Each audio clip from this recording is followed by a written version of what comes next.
for your listening enjoyment, John Lund as Johnny Dollar. Who's that Bishop, Johnny? Oh, hold on, Mr. Bishop. Are you employed? No, not right now. Good. The company insures a Lieutenant Nathan Gale, New York police. He was killed yesterday. Oh, yeah, I read about it. Shot in his garage. See what you can find out. Who's handling the case? Sergeant Kemper, 15th Precinct. He was Gale's partner.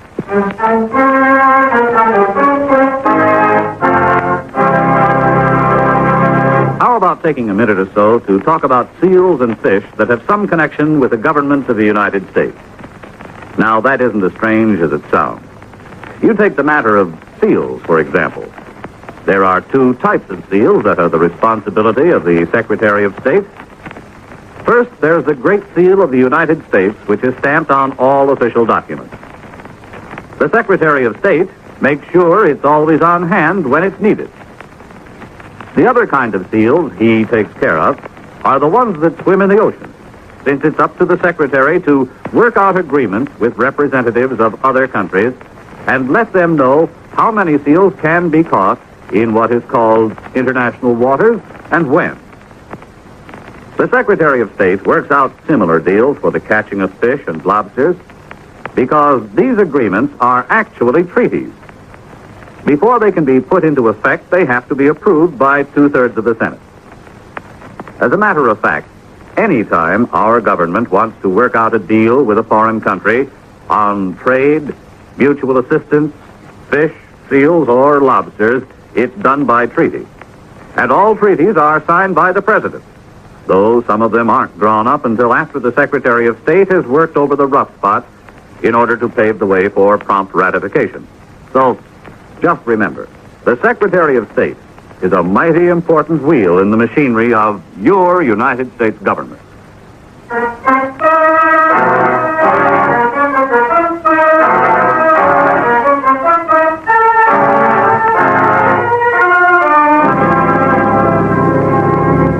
Expense account submitted by Special Investigator Johnny Dollar to Home Office, Great Eastern Life Insurance Company, Hartford, Connecticut.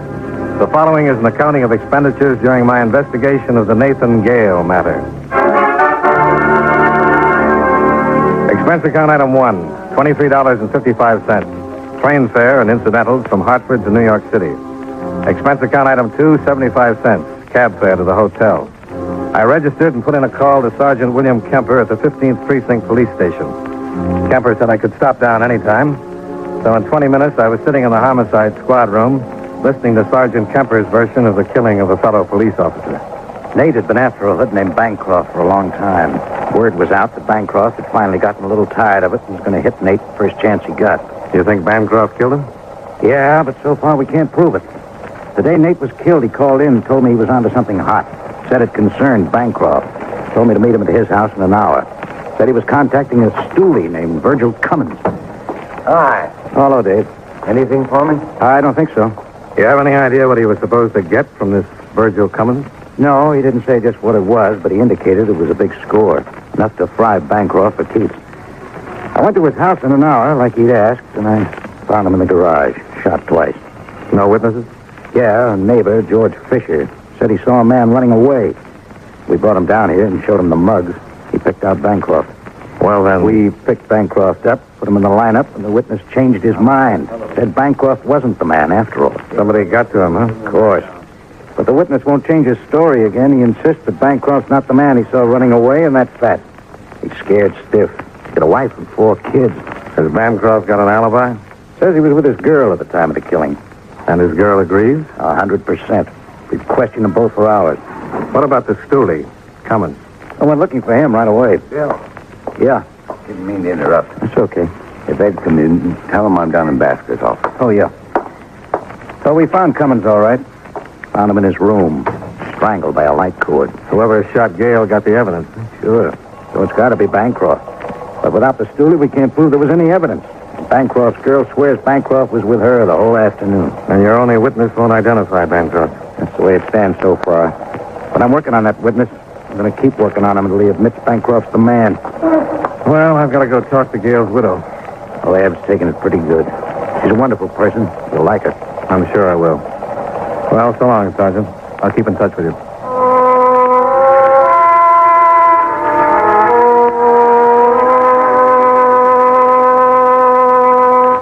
Expense account item 3, $1.75 cab fare to the Gale home. I introduced myself to Mrs. Evelyn Gale, the dead officer's widow.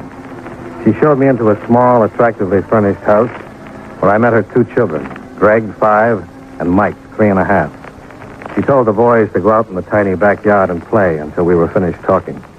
Daisy thinks her father's gone away on a trip. They're too young now to really understand. Greg would understand in a way, but it'd be too hard on him. When they get older, they won't miss their father so much it'll be easier to tell them. Yeah. You said you talked to Bill Kemp? Yes, I just left him about half an hour ago. He and Nate were partners for a long time. I think Nate's death hurt Bill just about as much as it did me. But you want to talk about insurance, don't you? Just a few questions and I'll get out of here. Of course. Tell me a little something about the day your husband was killed. Well, there was nothing particularly unusual about it. It was like most any day, except that it was our anniversary. He didn't say anything or tell you anything that was unusual? I don't think so. I would have remembered if he had. Did he call you during the day? No. What time did you expect him home? He was off duty at 6. He had the day watch. He was usually home around 6:30. Were you here in the house when he drove into the garage? No. I was down at the corner, the grocery store. When I got back, Bill was waiting for me. I saw the other officers around the garage, and then the ambulance pulled up. Where were the children? With their grandmother, Nate's mother. I left them with her around 4 that afternoon.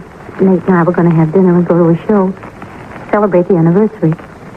It was our 7th. Do you know George Fisher? Yes, he lives across the street in a white house. I've spoken with him since. He's avoided me, but I saw him this morning backing out his car, and I went over and talked to him. He says he saw the killer. He told the police he saw a man running away from our garage right after the shot. He made an identification. Yes, I know about it. Bill Kemper told me he changed his story. Yes. Do you think he can really identify the killer? Well, I think so, but he's so frightened. Oh, I don't blame him. He has a family, and he wants to protect them. What did you say to him? Well, I told him that I understood, but that he should make an identification if he could. I told him that protecting a killer isn't the way to protect your family. But he wouldn't listen. No. And I really wonder what I'd do in his position. George has a lovely wife and 4 adorable children. I don't know. Well, I think I'll have a talk with Fisher. I doubt if you can do any good. Bill's worked on him and worked on him. The whole department's trying to get an identification or a statement. Well, I'll have a shot at it anyway. Thank you, Mrs. Gale.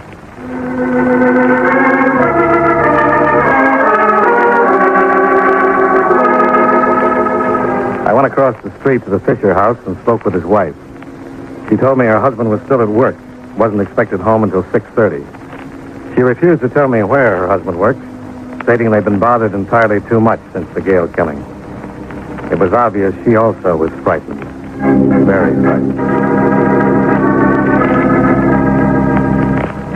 Expense account item 4, $1.25, cab fare back to my hotel, where I put in a call to Sergeant Bill Kemper to ask where George Fisher worked. Kemper was out, so I left my number and went downstairs to have some lunch. Around 1:30, I was paged and told that Kemper was waiting for me in the lobby. Hello, Johnny. Oh, hi. You got my call? Yeah. Let's go over and sit down where we can talk. Oh, sure. I called to find out where George Fisher works. He doesn't work anywhere anymore. What do you mean? He was killed about an hour ago.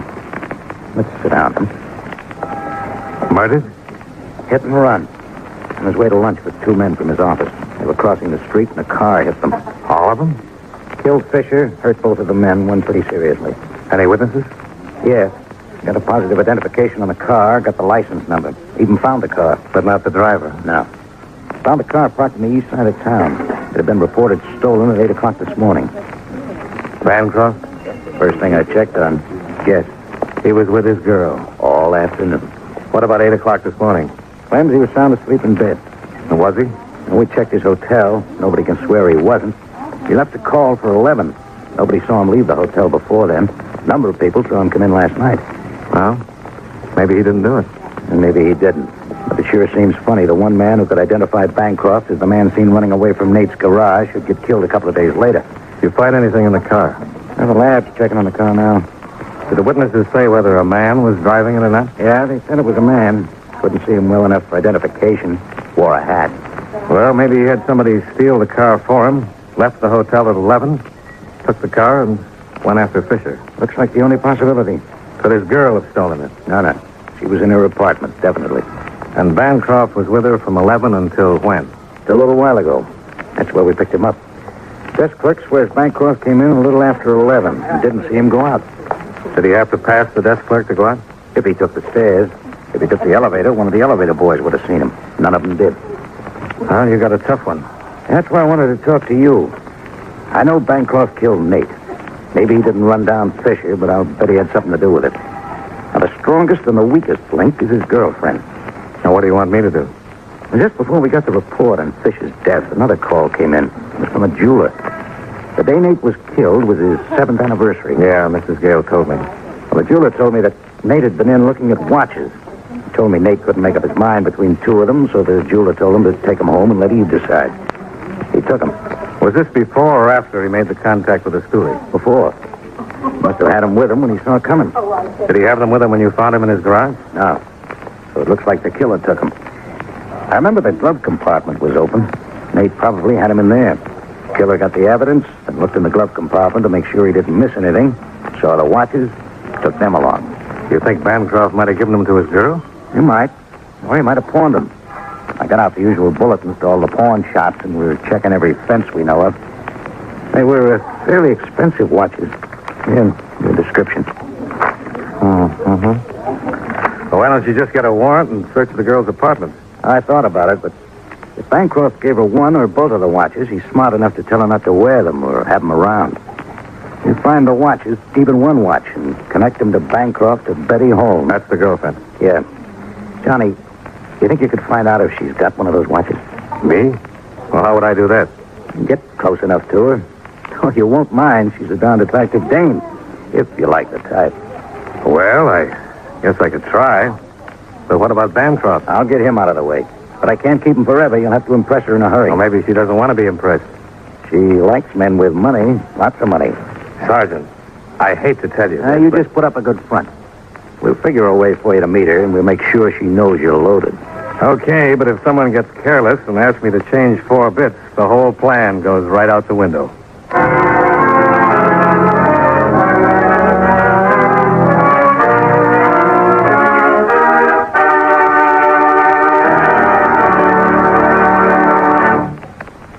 With your permission, there's something I'd like to talk about for a minute.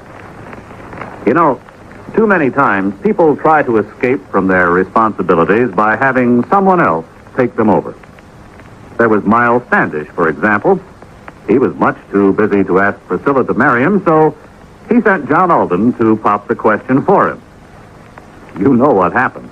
John ended up marrying the girl himself.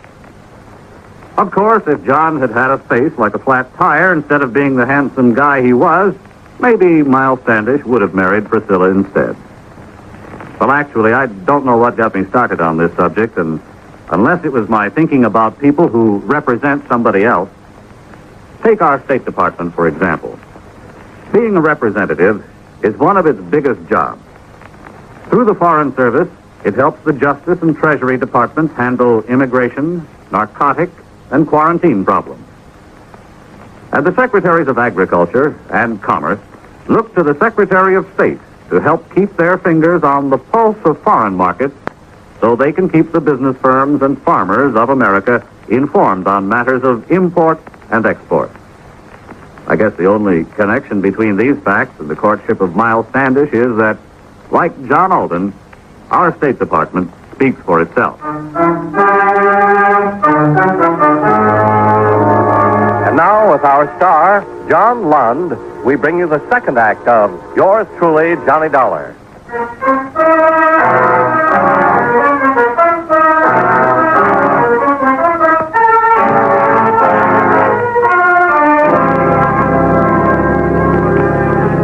Sergeant Kemper made arrangements for me to move into another hotel, where Johnny Dollar, the insurance man, would be known as Johnny Dollar, the Texas oil man. Kemper got me a fancy pair of boots and a 10-gallon Stetson. I was all ready to turn the lovely Betty's head. The men who were tailing her reported to Kemper that she was shopping at Meshakoff's Fur Salon on 5th Avenue. Kemper immediately put out a call to pick up her boyfriend, Then Kemper and I left for the Fifth Avenue shop. When we got there, Kemper pointed out the quarry, and I went to work. She was trying on a mink stole when I walked up to the sales lady. Oh, it's just lovely. Yummy. Yes, that's one of our nicer stalls. It's ranch mink, isn't it? Yes, but if you prefer... Oh, well, no, I'm just looking, but I'll probably be in next week and buy something. Certainly. Oh, yes, sir. Can I help you? Well, yeah, I thought I'd like to buy a fur coat or something like that. Would you excuse me? Oh, sure, go right ahead. I'll just look around. Oh, no, I didn't mean to bust up nothing. Well, that's all right. The lady's just looking. Well, okay. You sure you don't mind? Not a bit? Sir, what kind of fur coat would you like? Well, I'd like something real nice. I'm just in New York for a couple of days. I'd like to bring my mama back a little present. You're from Texas?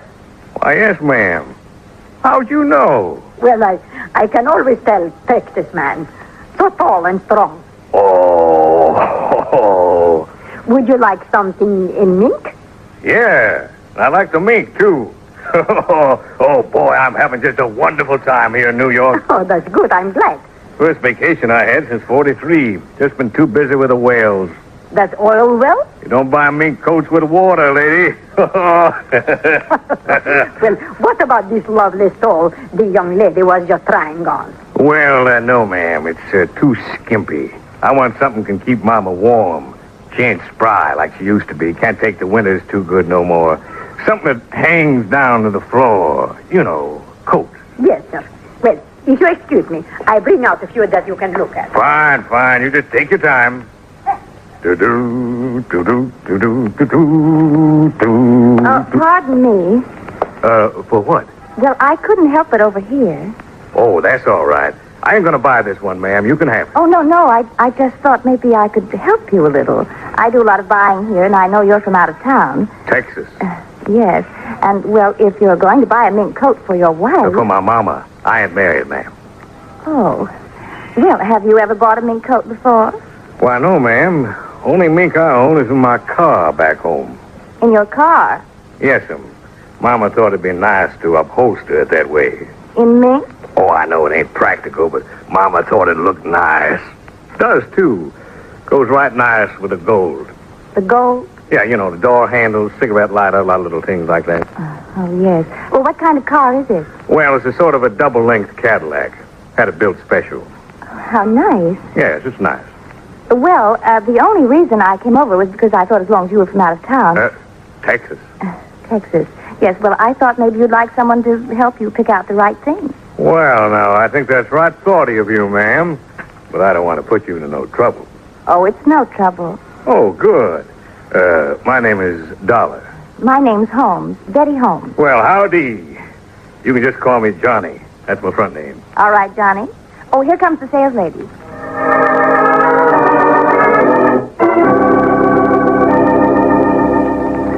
We looked at mink for the next hour, and Betty Holmes offered her most discriminating advice. Before we left, I'd ordered Mama 2 mink coats, one for just setting and one for going out. On the street, I thanked Betty for her help, and naturally, she accepted my dinner invitation on the spot. Expense account item 5, $1.40 cab fare back to my hotel, where I waited until Bill Kemper showed up. Pretty funny, huh? I couldn't hear what was going on, but I had to stay out of sight because she knows me. But, boy, you were really pretty awful. Yeah, I know, but she loved it. Yeah. I'm going to have dinner with her. Good. What about Bancroft? Now, we got him. We'll keep questioning him.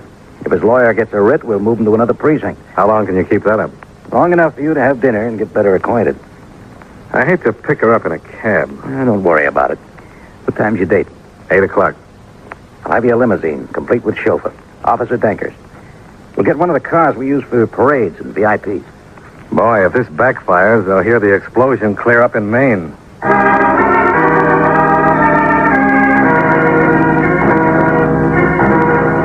The long black limousine was waiting in front, complete with Officer Danker, dressed as my chauffeur.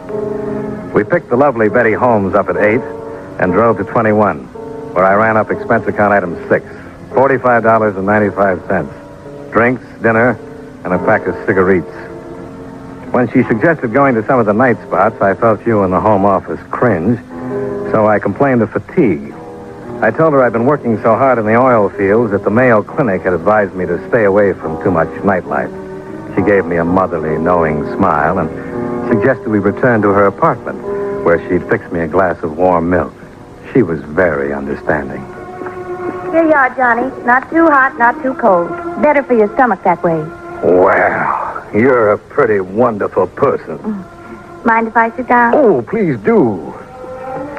You know, I never met any girls like you before. Now, when I told you I couldn't go to any of them there clubs, why, you didn't mind one bit. I understand. Oh, Mama sure would like you. The last thing she said before I left was, Johnny boy, you watch out there in that big city. Watch out for girls like me. Oh, no, not like you. You see, Mama thinks every girl is just out after my money. There are some nice girls left in the world, Johnny. Why, sure. And you're one of them. Why, you got a nice place to live, nice clothes. I guess you got everything you want. Yes, I guess I've got just about everything a girl would want, but I've never met the right man. Someone I could really settle down with, make a good home. Oh, that's too bad. I guess it ain't easy living in a big city like this. No. But someday I'd like to get back to the farm. The farm? Yes, I was raised on a farm. That's the life. Yeah, I guess it is. Oh, the cows and the chickens. Well, we ain't got them no more. Just a lot of oil wells. But it's still a farm. Well, more like a refinery with beds. But it's out in the wide open spaces. Yeah, but all you can see is them blasted oil wells. Oh, it's a rugged life, full of the great outdoors, the smell of the sagebrush. No, just oil. But you love it. Yeah. Say, what time is it? I must have left my watch in my suite. Oh, well, I don't have a watch. There's a clock in the kitchen. You ain't got a watch? No, why?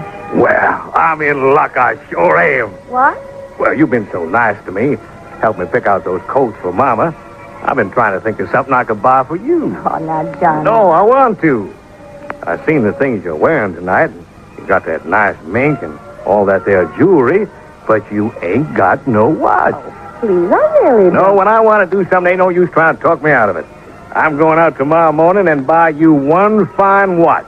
Oh, that's really wonderful. Oh, it ain't nothing. Johnny. Now, wait a minute. Oh, I'm sorry. Oh, I don't really mind. Kind of like it. Well, about the watch. Where's a good place to get a nice watch? Well, there's... No. Wait a minute. Johnny, would you like a really nice watch? I don't mean it's too expensive. Oh, I don't care about that. Can't pay too much for a watch. How much would you want to pay? Well, I want to get you something real nice. Well, I know a friend. He's in the jewelry business. He's got several beautiful watches. I know him very well. And he'll sell them wholesale. Well, you're really pretty wonderful. Always thinking of me. I could send him over to your hotel. Well, why don't you just do that? All right, I'll call him and I'll have him stop by tomorrow. Good. Now, I'd like to ask you a little favor. Yes, Johnny? Could I... Yes.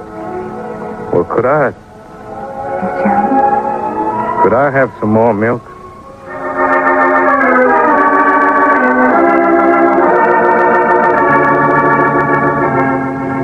When I got back to my hotel, Bill Kemper was waiting for me in my room. I told him everything that had happened. Kemper put in a call to the precinct and ordered Bancroft's release. Then he said goodnight, and I turned in.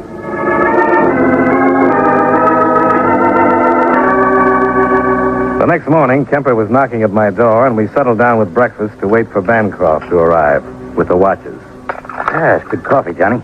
Yeah, it is. Hey, maybe this is it. Hello? Johnny?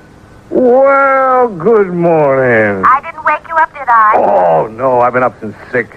Can't get out of the habit. Oh, good. Well, the reason I called, Johnny, the man who was going to bring the watches by, Yeah? well, he can't. Oh, that's too bad. But he gave them to me. I can bring them by if you want. It was a sure bet Bancroft was playing it safe. He wanted to unload the dangerous watches, but he didn't want to be the one to do it. We cleared the table of Kemper's breakfast dishes, and a half hour later, Betty Holmes was announced from the lobby. Bill Kemper went in the bedroom to wait.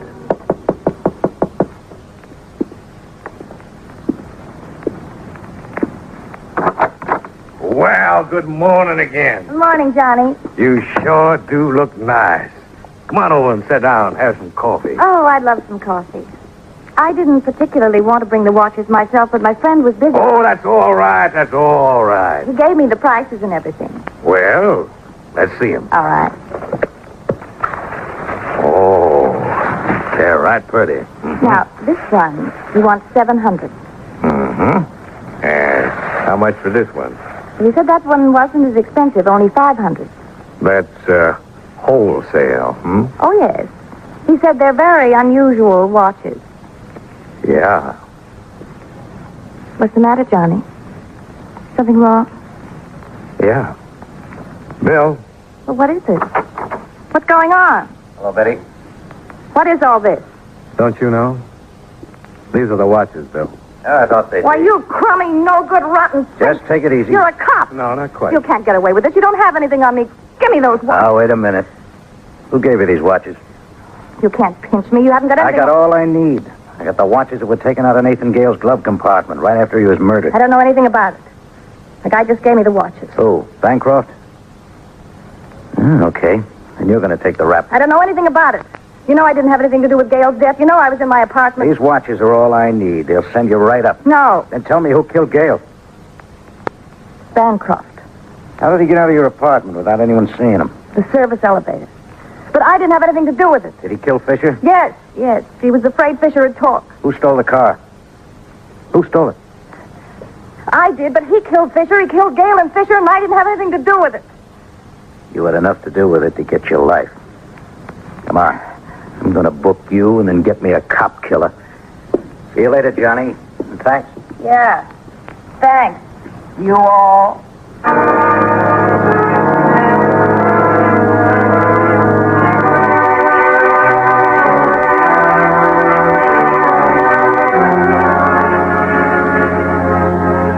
Expense account item 7, $135, hotel bills. Item 8, $25.35, train fare and incidentals back to Hartford. Expense account total, $235 even. Yours truly, Johnny Dollar.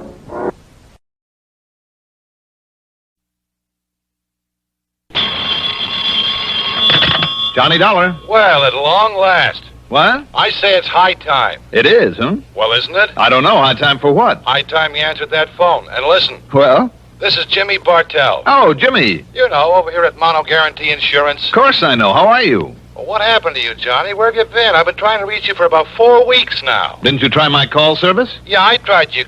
Huh?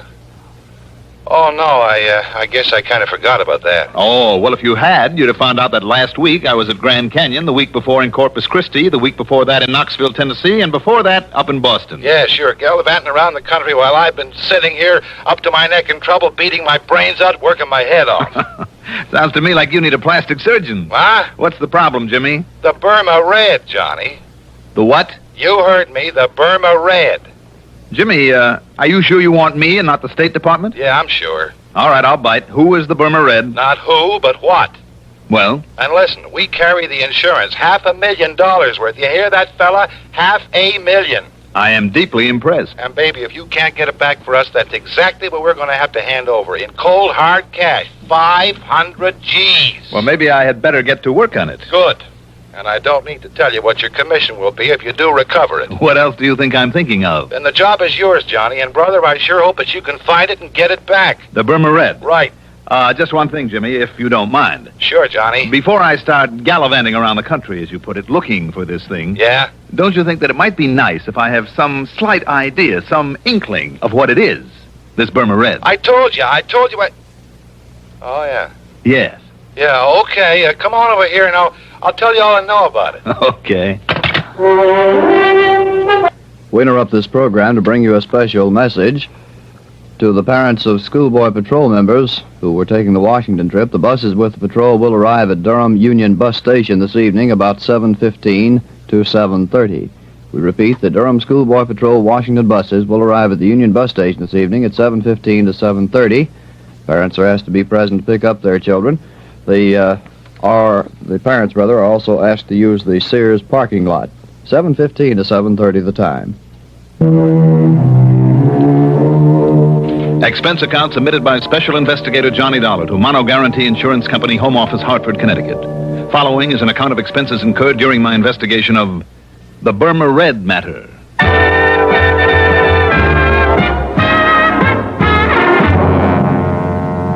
Expense account item 1. $1.20 for a cab from my apartment to Jimmy Bartell's office in the Spear Building down on the square. Jimmy's specialty, incidentally, is property insurance, especially where fine artwork is concerned. And in this case... Yeah, Johnny, 4 solid weeks I buzzed that phone of yours, and what I thought of you for not being there to answer it wouldn't be fit to print. All right, I'm here now, so stop bellyaching. But maybe you're too late, fella. He's already gotten into the country with it. The Burma Red. That's right, the Burma Red. Which is what? I told you, Johnny, it's... Oh, yeah, that's right, I didn't. Now, listen. I'm listening. It was brought over here a couple of years ago as part of a collection by some countess or other. Got written up in all the picture magazines. Do I hear a slight echo? Echo? Yes, from the case I had on my hands last week. Well, I don't know, because I don't know what you had a case of. But listen. Go on. Having been a part originally of the Buckingham collection, over there in England, you know, well, as you might expect, it was picked up here by Winkler and Winkler. The big jewelry outfit down in New York. The same? Oh, then I do hear an echo. So it's a piece of jewelry and it's been stolen from them. No. The same as the Otara's necklace I recovered last week. No again. For Northeast indemnity. No? No, Johnny. It's just a single unmounted stone, a ruby. But so help me, it's big enough to choke a horse, and now it's gone. When did you say it was stolen from them? I didn't, because it wasn't. They'd sold it to that wealthy old Mrs. Harvey Larriman Brittingham. Lives out in the edge of town. Oh, I see. But 4 weeks ago, somebody neatly chiseled open her wall safe and walked off with it. Chiseled? Okay, blew it. What's the difference? Plenty. Knowing a safecracker's method can help a lot in pinning him down. No, the police think they know who did it, all right. Well, what do you need me for? To get that stone back. But if they already know who did But they couldn't prove it. Sure, the modus operandi, the way the safe was blown, it pointed straight to him and nobody else. But also, he was known to be here in town. Who? But they couldn't pin it on him. He had himself a perfect alibi. Who, Jimmy? So maybe it was rigged. They couldn't break it. Jimmy. But, Johnny, it had to be Oscar Mayfield. Mayfield? They held him as long as they could, went through everything he owns, checked out every contact he made while he was here in Hartford. And all that got him was nothing, and not very much of that. I'll say this. If Oscar Mayfield, the old master, made that heist... So what could they do but let him traipse merrily on back to New York, where he's been living lately? Look, Jimmy... But I figure, despite the police report and all the work they did, I figure that somehow Mayfield got away with that ruby. Jimmy, I'm inclined to think you may be right. I know Oscar Mayfield. He's clever. I've tangled with him before. And, come to think of it, he made a promise to me once. Mayfield made a promise? Mm-hmm. What was it, Johnny? That if I ever tried to interfere with him again... Yeah, well... He'd see to it that I had a very nice funeral.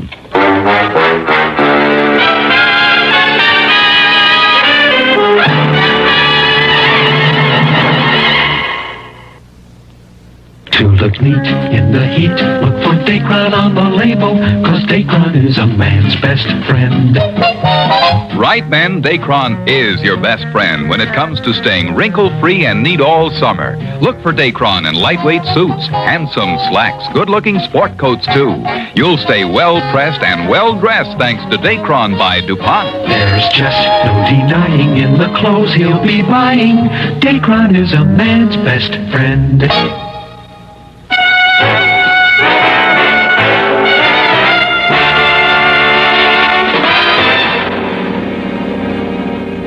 Expense account item 2. 65 cents for a cab to police headquarters where, after some inquiries, I ended up talking with Sergeant Holly Holcomb. He wasn't very encouraging. Sure, Dollar. He was known to be in town. Known to have tried to leave right afterward. Trademark he left on the wall safe was his. Plain as the nose on your face. Mm-hmm. And we pride ourselves on knowing the MOs of all the safe men within 1,000 miles. Yes, I know you do, and rightly so. But we couldn't pin a thing on him. All the direct evidence we didn't have on him because of his alibi apparently checking out all the way. We simply couldn't hold him on nothing more than suspicion any longer. Yeah. Especially with that smart mouthpiece he dragged in. If he tried, he would have sued us from here to Kingdom Come. I mean, if you know Oscar Mayfield. Only too well, Sergeant. And you know what I mean. I suspect him just as much as you do. But till we have something definite, some real tangible clue. Well, anyhow, he went back to New York. Have you notified the police down there? Sure I am. Lieutenant Singer at the 18th Precinct. And, isn't he an old friend of yours? Randy Singer? He certainly is. Well, I haven't heard a word from him, not in over a week now, so why don't you call him? Or better still, go down there and see him. See what goes. All right, Sergeant. Maybe I'll do that.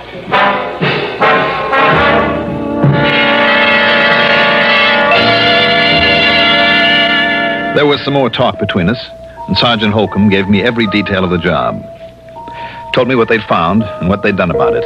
And yes, all the completely unconfirmed evidence pointed straight to Oscar Mayfield. Unconfirmed and unconfirmable evidence because of the man's unshakable alibi. Item 3, 85 cents for a phone call to Lieutenant Randy Singer, 18th Precinct, New York Police Department. You mean to say you just now found out about that heist? That's right, Randy. I just found out. You see, Johnny, if you didn't spend so much time gallivanting all over the place, you might be of some use around here. You didn't get a promotion for all the gallivanting I did for you last week. Oh, darn it, I guess I should have worked that case myself. Well, how about this Mayfield? You've kept an eye on him? I've done everything but tap his phone line. And? Nothing, Johnny, absolutely nothing. You just didn't get on this one soon enough. I know what you mean. Unless he's changed these last couple of years. Oscar Mayfield is not one to hold on very long to whatever he's lifted. Right. And if he did snatch that stone, you can be sure he passed it on and collected for it long before this. And yet there's always the chance. So, in the case of a big hunk of rock like that, it means one of two things. The guy who bought it from him is either carting it out of the country and far away, or having it cut up into little ones that nobody will ever be able to identify. I guess Mayfield would have passed it along in one big fat hurry. I know we couldn't find it. Anywhere on or around him. We tried every trick. And I mean trick, Johnny. Until he started to yell at the DA, and the DA started yelling at us. Johnny, I understand. I've just heard this, mind you. Yeah? Well, I understand that one of my boys... Oh, well, he was off duty, of course, so it was completely unofficial, you understand? Yeah. Well, I heard he even went so far as to roll Mayfield one night in the alley back of a nightclub. What? Not a sign of that, Ruby. Randy, if the department ever catches up with these unofficial tricks of Look, yours... I told you, Johnny, I only heard that. But I know myself it isn't hidden anywhere in his apartment. Oh, you do? I do. Randy, didn't you and your clever little boys completely overlook the Otara's necklace that was hidden in the back of a camera just about a week ago? Oh, now that was different. So that I had to get lucky and find it for you? Okay. So you happen to guess right. For once. So maybe I better get on down your way and look around for myself. Tell me, where does Mayfield live? A hotel apartment over at 614 East 49th. But it's no use, Johnny. Why, just because he's always gotten rid of things quickly in the past? No. Or because you knuckleheads couldn't find the ruby? No, Johnny. You haven't been able to hold him on suspicion and make a real investigation? I mean because by the time you can get here, he won't be. All right, then I'll grab the first plane I can and... What was that? Your pal Mayfield has paid up his rent and he's moving out. He's got himself a reservation on a plane to Mexico City this afternoon. Uh-oh. And by the time you get to his place, he'll be gone. Randy. Yeah? Can't a genius like you come up with some excuse to hold him there for me? Oh, flattery will get you nowhere, Johnny. The answer's no. I've run out of tricks. Anything else I might try would only get me into hot water. No, wait, Randy. Yeah? Maybe I know a little trick to hold him over. Well, don't expect any official help from me or the department if you do come down it. What kind of a trick, Johnny? What's the difference? Now, look, if you're thinking of doing something illegal... Oh, Randy, how that you would talk. only get us in order to clamp down on you. Don't worry about it. I'll be in touch.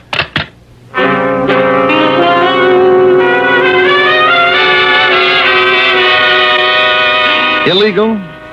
I don't know why, but I'd suddenly remember that during my run-in with Mayfield a couple of years ago, there'd been talk about a man who was fencing his stuff. A man who had been only vaguely identified as Hugo. The last name had never come to light. Okay, maybe that name still meant something to him. If so, it justified item 4. $1.26 for a telegram to Mayfield. It read as follows. Urgent, that before you make any deal, you call me immediately at Plaza 3 9970, and I signed it Hugo. and I had them put a rush on it, hoping it would give me some much-needed time. Item 5, $6 for a cab to Bradley Field. Item 6, $10.12 for a plane to New York. And when I got there, item 7 is $5.80 for a taxi to 614 East 49th Street. It was a smart, good-looking apartment hotel, which is more than I can say for the stuffy uniformed doorman. Mr. Mayfield, did you say? That's right. Mr. Oscar Mayfield. Is he still here? Is he in? Whom shall I say is calling, sir? Don't. Don't? Just give me his apartment number. Your name, please? Now, don't worry about it. I'm sorry, but I must have your name, sir. It's Dollar. Now, what's the apartment number? Dollar. Very well. No, you don't. Just put the phone down. I beg your pardon. It's granted. Now, the number of his apartment. Not unless I announce you, sir. Now, look, I am a special investigator. Oh, you are? Yes, and if you'd like to call the police and check on me, only I haven't time. Look here. These are my credentials. And I tell you, sir, that unless I... Oh, I see. Mr. Johnny Dollar. That's right. The insurance investigator. Yes. I didn't know. Well, you do now. Well, nonetheless, Mr. Dollar... Just give me Mayfield's apartment number, please. Now, what is it? Well, it's 7G. Okay, thank you. And I'll phone that you're on your way up, sir. You do, and I'll break your neck. 7G, Just in case he remembers what he once promised, I better make sure that this thing is working properly.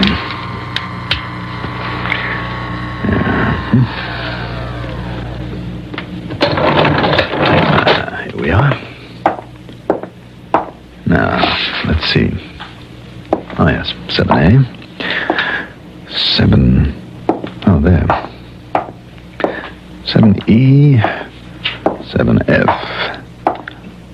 and 7G. Well, Mr. Mayfield, I hope you are still here. Mr. Mayfield? Mayfield? Doggone it, if he's already flown the coop. He left it wide open. Mr. Mayfield?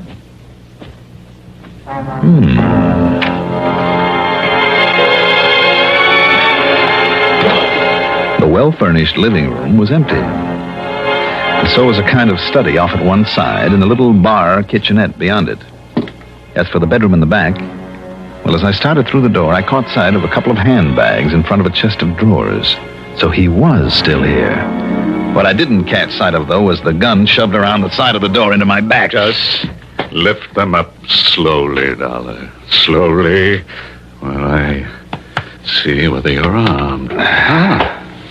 Yes, here it is. Thank you. Okay, Mayfield. Now over there. Next to the bed. Go on. Sure, why not? Are you happy now? Dollar, I made you a promise once. It's kind of foolish of you, wasn't it? I'm going to keep that promise now. You going to pull off a shot in a place like this? This apartment is absolutely soundproof. One of the reasons I selected it. I see. Well, are you ready?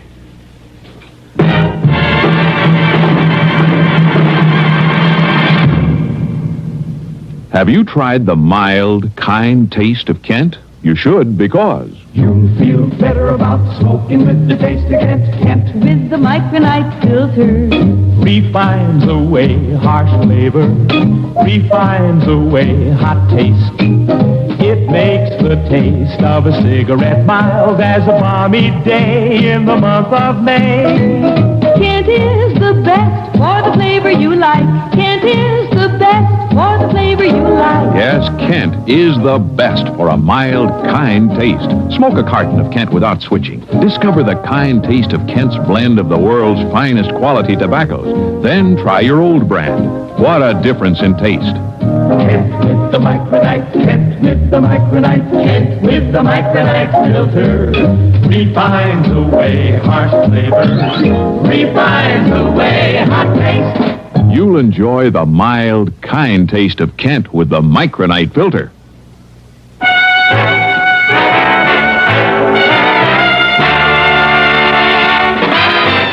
Kind of looks like you were expecting me, Mayfield. Oh, yes, Dollar, I was. You see, I figured right from the beginning that you might be called in on this case. Then you do have the Burma Red, the ruby. Now? Oh, of course not. You should know that I wouldn't hold on to a thing like that. Let's say it's been successfully disposed of. And why do you hang around here? Because I'm waiting for... Yes?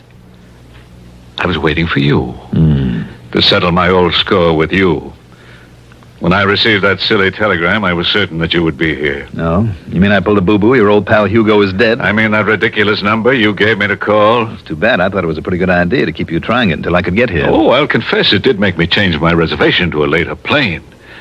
But after all, when I got nothing but a busy signal 8 times in a row, I naturally called the operator. And she told you? Yes, that it's a number used for testing. That a busy signal is all it ever gets. Obviously a trick, then. Worthy of you. So I waited for you. And when the doorman, following my explicit instructions, called me, told me you'd arrived, Oh, but I'm wasting time. What's more, I'm expecting someone else. So, Dollar, this is it. Expecting me, maybe? What? Randy! Just drop it right there, Mayfield. Gently now. All right, now dollars again. Now sit over there in that chair next to the window. All right, anything you say, Lieutenant. Oh, Randy, you're like the U.S. Marines. Here, you better keep this gun of his. You know, I'm just glad you got careless and left that front door open out there. I thought I heard a door close just before you made your dramatic entrance, but how come, Randy? What do you mean, how come? Well, from what you said on the phone... So what? I'm off duty. Any reason I shouldn't just kind of drop around for a visit? Oh, I'm glad you did. You know something, Johnny? What? So am I. Now, I'll probably hate myself in the morning for saying this, but I've waited a long time for a chance to return some of the favors you've done me over the years. But I've done you. Well, Mayfield?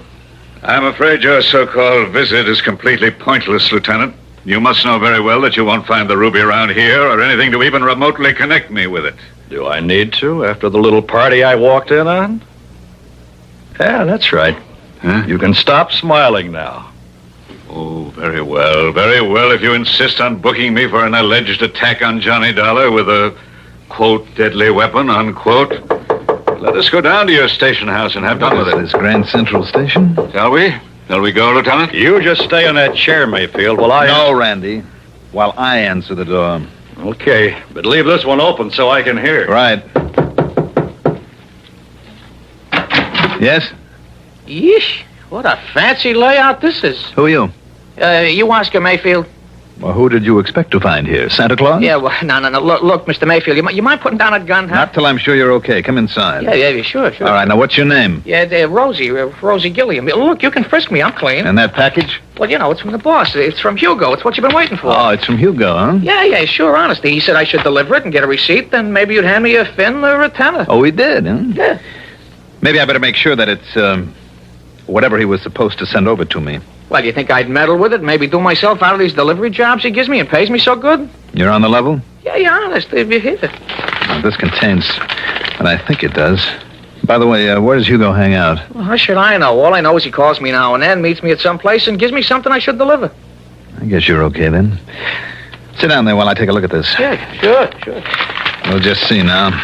You know, you're the first gent to ever open one of those deliveries in front of me? Am I? Yeah, you're the very first. Holy jumping, look at that loot. Where is he waiting to pick up the receipt, Rosie? Yeah, I don't know. He only hunts me up when he's ready. Look at all that dough. What kind of a receipt, Rosie? He said you'd know what kind. Oh, man, would you look at that? Would you look at it? All right, I'll write you one. Yeah, maybe I could have a 20 for bringing it. I'll give you a receipt to Mr. Hugo. Let's see, how is it now that he spells his last name? You don't know, Mr. Mayfield? Well, don't you know? I should know how to spell Hemperschlag. Hemperschlag. So that's it. Hey, now, wait a minute. Listen, you are Mayfield, ain't you? All right, Randy. Randy who? Lieutenant Singer of the police. Come in, Randy. The police? Oh, no, I've been took. Mr. Hugo will kill me. No, Rosie, I don't think he'll ever get the chance. Just take it easy, Rosie. Oh, no, listen, cop, I was... We'll give you all the protection you need after we sign you in at headquarters. Rosie, whatever your name is, you hair-brained idiot. Just take it easy, Mayfield, and sit down. You too, Rosie. Well, now, look at all this beautiful money. Randy, unless I'm awfully wrong, it's payment to Mayfield for the ruby. And if you can locate a Hugo with the unlikely name of Hemperschlag, or maybe you'll save us the trouble, Mayfield. After all, now that we have his name, and who knows, if you talk, maybe the judge won't throw the whole book at you. Well? Okay, Dollar. I know when I'm licked, I'll talk. Mr. Hugo Hemperschlag, believe it or not, turned out to be a gem setter for the famous jewelry house of Winkler and Winkler, where he couldn't help knowing about all the important stuff brought into this country, and with the know-how to break it up after he'd arranged to have it stolen. Expense account total, well, in view of the commission I'll get on this one, forget it. Yours truly, Johnny Dollar.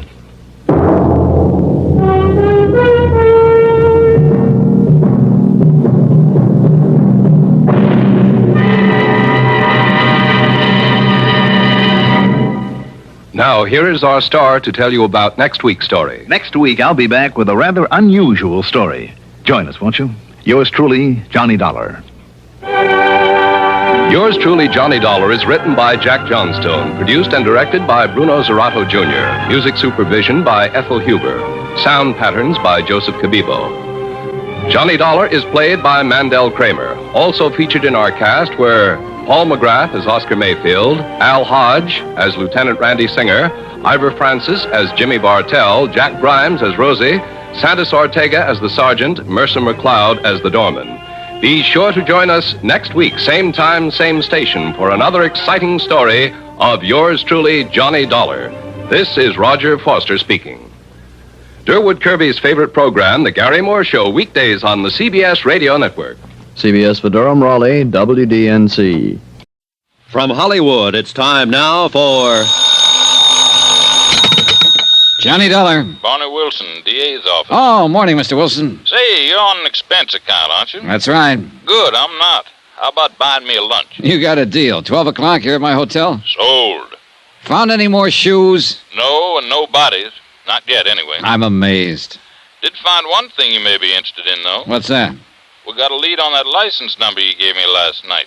You were right. The car was bought from a dealer about 2 weeks ago. By whom? Somebody named John Smith over on the east side of town. That figures. Well, maybe here's something that won't. I checked the address this morning. And you know what? Sure, a vacant lot. Well, now, how the devil did you know? See you at lunch, Mr. Wilson.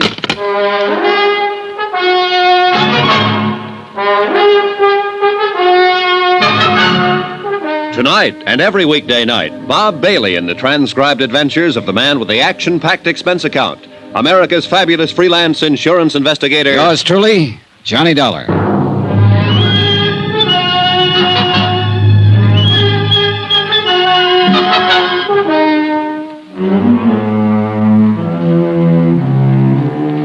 Expense account submitted by Special Investigator Johnny Dollar. Location, Miami Beach, Florida. To the Home Office, Delta Liability, Hartford, Connecticut. Assignment, the Fathom 5 matter. A sunken cruiser that refused to give up its dead. Item 10, $4.80. Lunch with DA Deputy Barney Wilson. A man who'd made up his mind about the case before I'd even arrived in town. Murder, he'd called it, when the hired cruiser Fathom 5 burned and sank mysteriously a mile or two offshore. But nobody'd been found yet, and I still doubted very much that one ever would be, because I wasn't even certain that William Markey was dead. Wilson, of course, had different ideas. Yes, sir, Mr. Dollar. It's the old story. 2 men go out in a boat and only one comes back. No witnesses, nothing. And if that doesn't indicate murder, I'd say pass the sugar, will you, please? Sure, here. You're convinced it's murder, and you're convinced young Danny Haynes did it. Well, who else? Well, now that would be a fine argument to advance in court, wouldn't it? Sure. Certain conviction. Simply because you can't produce any other suspect. Wilson, I don't think there's been any murder at all. Now, you can pass me the sugar. All right. Suppose you let me tell you how I figure it. While I'm eating my dessert? Markey and his wife took a liking to this Haynes kid and practically made him one of the family. And right there was their mistake. It usually is. Because Haynes started getting ideas about his boss's wife. You have to admit Mrs. Markey is a mighty pretty woman. Who could deny it? She's Haynes' own age, and her husband was older. So the kid in that bird brain of his figured he had it all tagged. Figured she actually went for him. I think he probably started bothering her, making a nuisance out of himself. And I'll lay you odds she'll admit he did, once she's convinced he's guilty. Well, I got a sneaking hunch you may be right on that. Oh, thank you. So what happened? Marky finally noticed the kid was getting a little out of line. Probably didn't even take it seriously at first, but eventually he must have decided he'd better get Haynes straightened out. So, you took him out on that fishing boat in order to talk to him alone, is that it? Now you're with a dollar. But the thing backfired. Haynes probably got mad, maybe started a fight, knocked Marky out, and that gave him his big idea. Spur of the moment, huh? Yes, sir. Now, with the boss out of the way, he'd have a clear field with the widow. So he threw Marky overboard, set fire to the cruiser, opened the seacock so it would be sure and sink, and then rowed away in the dinghy. And how could he be sure the body wouldn't be found, washed ashore by the currents? Oh, he couldn't be sure. But what if it was? There was a heavy fog. Nobody saw what happened. He knew it'd be mighty tough to prove anything on him. Oh, brother, that's an understatement. As a matter of fact, it'll be impossible to prove that story. Yeah, well, once he's arrested and interrogated, I figure he'll break down and tell us the whole thing. Not unless he's completely simple-minded. No, you haven't even got the shadow of a case, Mr. Wilson. All you've got is a wild theory that doesn't even fit the facts. You got a better theory, I suppose. I think so. And would it be the kind that would take your company off the hook on that $75,000 life insurance policy? Now, by coincidence, it just so happens that it would. In fact, that insurance policy is the key to the whole thing. I sort of thought you might say that. I didn't have any pet theory at first, but I do now. I'm pretty sure this thing is an out-and-out insurance fraud, and Danny Haynes is being used as the fall guy. Oh, do tell. And what are you finding for evidence, Mr. Dollar? Oh, a lot of little things that are sort of starting to add up. For one thing, I got a long telegram this morning from a firm of confidential investigators in New York. I forwarded a request through Hartford yesterday. Yeah, they turned up quite a lot on Marky. Such as? His financial status for the main thing. Oh, well, go on. Well, when he and Mrs. Marky were married 3 years ago, the firm was in first-class shape. But they've been living high, living up his capital. If he got that contract he came down here after, it might have pulled him through, but he didn't get it. Net result, he was flat broke. So what? A lot of people are broke. But not many of them have a $75,000 policy. I thought that's what you were getting at. What I am getting at is what I think happened. And I think Danny Haynes is telling the truth. I think Marky did send him off alone in that dinghy. Then Marky fired the boat, opened the seacocks, and while she filled up and sank, he swam ashore in the fog. And he's waiting it out somewhere now until his widow collects the insurance. Well, I don't see where you've got any more evidence than I have. Well, there's not much, I'll grant you. Not so far. But what there is adds up. I guess I'm just stupid, Dollar. All right, look. Take Mrs. Marky's attitude, for instance. She's trying hard to play the role, but it doesn't come off. Now, does she act to you like a 4-day widow? Well, she's got a lot of self-control. Oh, I'll say she has. I tried to goad her yesterday when I talked to her, came right out and practically insulted her. And how did she react? Never took her eyes off that main chance, the $75,000. Well, you know, it's not exactly unheard of for a widow not to mind too much being a widow. Oh, no, that's not the impression she gives. She's tense enough, nervous as a cat. But it's not because of grief or any feeling of relief either. It's because she's afraid she might say the wrong thing and let her foot slip. Well, everybody's got a right to their own opinion. Another thing is that Marky's body hasn't turned up. Now, I talked to the harbor master this morning. He knows the currents along this coast backwards and forwards. He says it's the only one chance in 100 that Marky's body would have been carried out through the reef instead of thrown up on the beach about where you found that shoe. So this is the one time in 100. That was a mighty fine lunch, Mr. Dollar. We're going to fight you, Mr. Wilson, if you petition the court to declare Marky legally dead. Yes, I sort of figured you would. Hensley and Davis phoned me this morning and said you'd retained them as counsel. That's right. Well, I've been fought before. Expense account item 11, 10 cents. Phone call to Edna Marky, widow of the allegedly deceased and beneficiary of his insurance policy. Hello? Mrs. Marky? Yes? This is Johnny Dollar. Oh, I didn't recognize your voice. I wonder if I could ask a favor of you. Well, if it's something I can... I'd like to borrow a photograph of your late husband for a few hours. Well... I'll take good care of it. Make sure it gets back to you. Well, the fact is I really don't have one. Oh, well, you must have forgotten. I noticed one yesterday afternoon on the mantel in your study. Well, I meant not a good one. Well, that one will do fine, and thanks a lot. Has something new come up, Mr. Dollar? Yes, you might say that. I'll send a messenger out to pick it up. Goodbye, Mrs. Markey. Item 12, $3.80, messenger service. Item 13, $1.90, taxi fare to the used car lot of one Truthful Tom, the dealer who'd sold a car to a man named John Smith. A car that had departed suddenly from the vicinity of the Markey Beach House when its driver saw me come out of the house. I wasn't too sure whether Tom was truthful or not, but one thing was certain. He was typical. I notice you looking at that little gray job, friend, and I say to myself, Truthful Tom, don't you go trying to get the best of that lad, because he's walked right in here and spotted the best doggone buy on the lot before he's even turned around. Well, I wasn't really thinking of buying. Friend, with the price I'll make you on that car, you can't afford not to buy it. No, I'm not really in the market. It's an economic society, friend. We're all in the market when the price is right. No, I just happened to notice that it looked like the car a friend of mine had stolen a few weeks ago. My dear friend, I'll make you... Did you say stolen? Oh, it may not be the same one, of course. I've got papers on that car. I've got papers on every last car on this lot. Did you have papers on the one you sold to John Smith 2 weeks ago? If he says I didn't, he's a liar. Now, wait a minute, mister. And I can get a dozen witnesses to prove it. You remember him, then? Well, do you? Remember who? Look, I'm a special investigator for the Delta liability. It's a frame-up, that's all it is. Whoever it is says they got a hot car deal on this lot is lying. Truthful Tom never turned a dishonest penny in his whole doggone life. Good, then we'll forget it. And any low-down rat that says I did's a two-legged snake, and I... What'd you say? I don't care anything about your deals. I'm trying to locate a fellow who bought a car from you. Well, friend, that puts a different light on it. John Smith, you said? That's the name he used. I can't say I recollect anybody by that name. Here's a copy of the title registry on the car. Now, let's see now. 6842, dark green. Oh, that was that old clunker that... of course, it was well worth the price I was asking. Do you remember the buyer? You bet your life. You know why? Because he paid cash. Not a check, cash. I mean the real long green Missoula. Would you recognize a photograph of him? Well, I might if... Oh, is this it? Well, let's see now. Well? No doubt of it, friend. That's the lad, all right.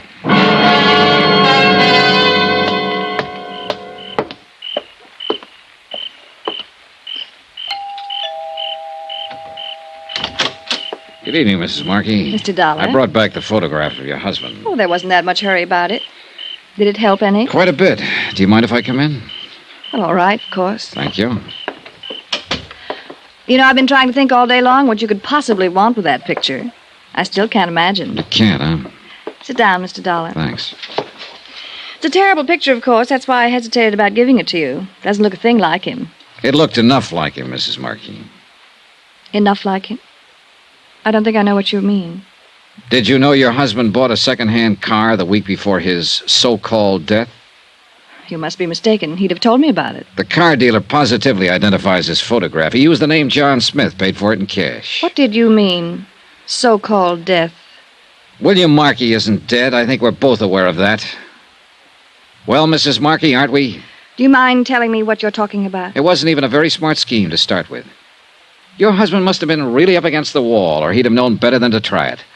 But I suppose he thought he had to in order to hang on to you. I imagine you're pretty expensive to support. I think you'd better leave right now. Actually, it would serve you both right if I did. But I decided to give you a chance. I came here to let you know exactly where you stand. And where is that, if I may ask? One step away from prison. Take that step, and you're in up to your necks, you and your husband both. What step? So far, we have no case against you for attempted fraud because you haven't filed a claim yet. But take my advice, Mrs. Markey, don't file one, because the minute you do, we're going to hit you with both barrels. You've got some pretty crazy ideas, haven't you? You've had fair warning. I've had one of the biggest bluffs I've ever heard about.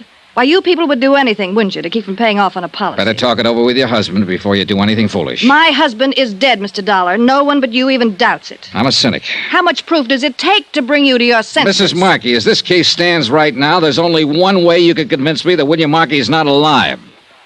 Show me his dead body.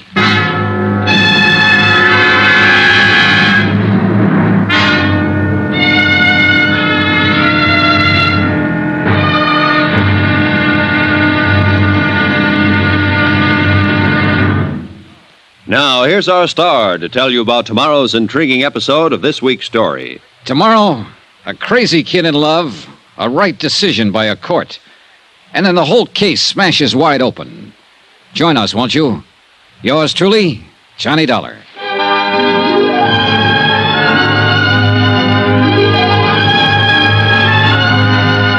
Yours truly, Johnny Dollar, starring Bob Bailey, is transcribed in Hollywood. Written by Les Crutchfield, it is produced and directed by Jack Johnstone. Be sure to join us tomorrow night, same time and station, for the next exciting episode of Yours truly, Johnny Dollar. Roy Rowan speaking.